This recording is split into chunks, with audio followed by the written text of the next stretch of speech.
ঢাকা বিশ্ববিদ্যালয়ের লোকপ্রশাসন বিভাগে আবারও ফিরেছে উৎসবের আমেজ। উৎসবমুখর পরিবেশে পালিত হয়েছে লোকপ্রশাসন দিবস 2026।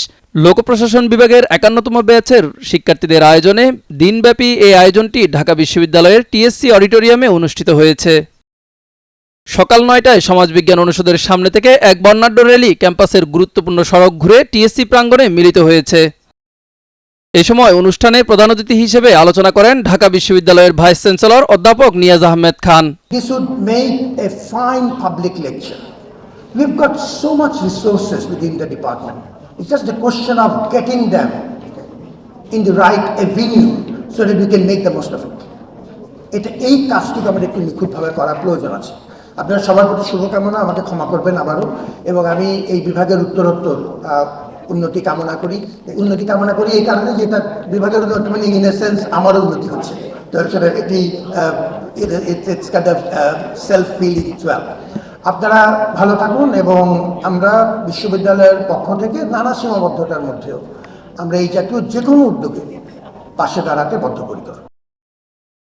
এছাড়া অনুষ্ঠানে আলোচনা করেন প্রো ভাইস চ্যান্সেলর ও ঢাকা বিশ্ববিদ্যালয়ের কোষাধ্যক্ষ অধ্যাপক এম জাহাঙ্গীর আলম চৌধুরী, সমাজবিজ্ঞান অনুষদের ডিন অধ্যাপক ডক্টর তৈয়বুর রহমান এবং ঢাকা বিশ্ববিদ্যালয়ের প্রক্টর সাইফুদ্দিন আহমেদ, লোকপ্রশাসন বিভাগ ও বিশ্ববিদ্যালয়ের সিন্ডিকেট সদস্য অধ্যাপক ডক্টর আকা ফিরোজ আহমেদ। বিশ্ববিদ্যালয়ের লোকপ্রশাসন বিভাগের চেয়ারপারসন ডক্টর সৈয়দা লাসনা কবিরের সমাপনী বক্তব্যের মাধ্যমে আয়োজন শেষ করা হয়েছে।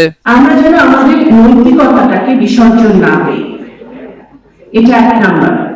দেখো, যখন আমরা তোমরা যখন এই যে নতুনরা এসছো, পুরানোরা এসছো, যখন আমরা বিশ্ববিদ্যালয়ে আসলে আসি, তখন তো আমরা স্কুল কলেজে একটা নিয়ন্ত্রিত জীবন থাকে, তাই না? বাবা মার একটা কন্ট্রোল থাকে, বা এখন তো যারা এসছে তারা অনেক সময় এই সরাসরি নিয়ন্ত্রণের কিছুটা বাইরে চলে যায়, এবং দেখা যায় যে তার নিজেকেই নিজের লাইফটাকে সাজাতে হচ্ছে নতুন করে। হলে থাকে বা অন্যান্য বিভিন্ন রকমের চ্যালেঞ্জ আছে, নতুন একটা পরিবেশ সবগুলো থেকে দেখা যায় যে আমরা নৈতিকতার পথ থেকে অনেকখানি সরে আসছি। অনুষ্ঠানে বিভাগের পক্ষ থেকে বিদায়ী শিক্ষার্থীদের ক্রেস্ট প্রদান ও নবীন শিক্ষার্থীদের ফুল দিয়ে বরণ করে নেওয়া হয়।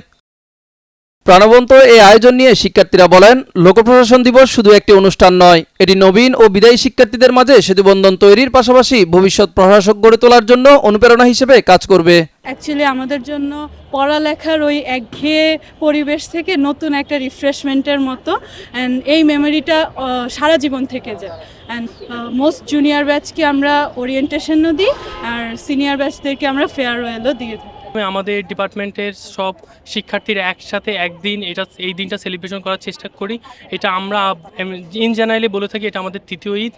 এর মধ্য দিয়ে হচ্ছে আমাদের শিক্ষক শিক্ষার্থী সবাই একদিন একটা দিন নিজেদের মতো করে আমরা সেলিব্রেশন করি।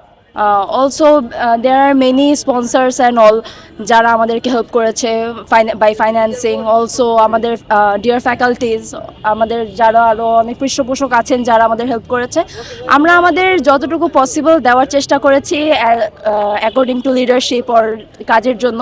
শিক্ষক শিক্ষার্থী, অ্যালামনাই ও অতিথিদের সম্মিলিত অংশগ্রহণে লোকপ্রশাসন দিবস 2026 একটি সফল ও স্মরণীয় আয়োজন হয়েছে বলেও আশা ব্যক্ত করেন আয়োজকরা। আমাদের সমাজটা বর্তমানে অনেকটা চার দেয়ালে বন্দী হয়ে যাচ্ছে, তো আমরা চাচ্ছিলাম যে আমরা এই আয়োজনটা করি মূলত যে অন্তত বছরে অন্তত একটি দিন যেন আমরা সিনিয়র জুনিয়রদের মধ্যে যেই পুরাতন যেই বন্ডিংটা থাকতো সেটা যেন আমরা আবার ফেরত আনতে পারি।